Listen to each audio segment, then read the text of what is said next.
From the time he was a child, Charles Gauger worked alongside his father at his newspaper, the Whitehall Times. He was born to be a newspaperman, like his father, Robert, and his grandfather, Albert, before him.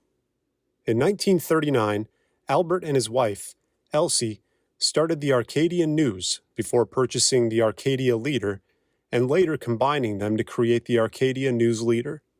Before they sold the News Leader to Harold Blaschko in 1962, Albert and his son, Robert, purchased the Whitehall Times just a few weeks after Charles was born.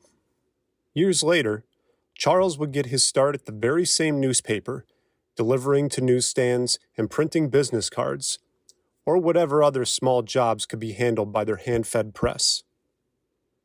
He continued working at the Times during summers while attending the University of Wisconsin-Stevens Point, where he would meet his future wife, Kathy.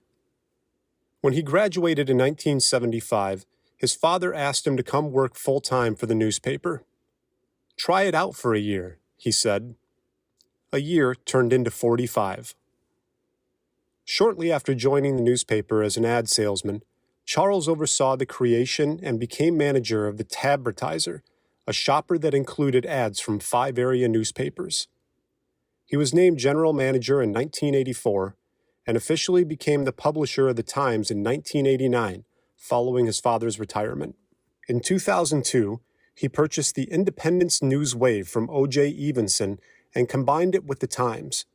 While residents of the community no longer had a newspaper with their city's name on it, they saw an increase in coverage in their area. In 2010, Charles sold the Whitehall Times to the Black Earth, Wisconsin-based news publishing company. The newspaper group had also purchased the Arcadia News Leader and Galesville Republican, and it combined the three to create the Trempealeau County Times. Charles continued to serve as general manager and oversaw the merger. At a time when many community newspapers were struggling, his leadership helped to provide Trempealeau County with strong local coverage. While his father and grandfather were mostly isolated into one part of the county, Charles had a vision for something much greater, and he stayed on to make sure it came to fruition, helping to reshape the way news in Trempealeau County is consumed. Charles continued to serve as general manager until his retirement in 2019, marking the end of 80 years of Gauger family newspaper ownership in Wisconsin.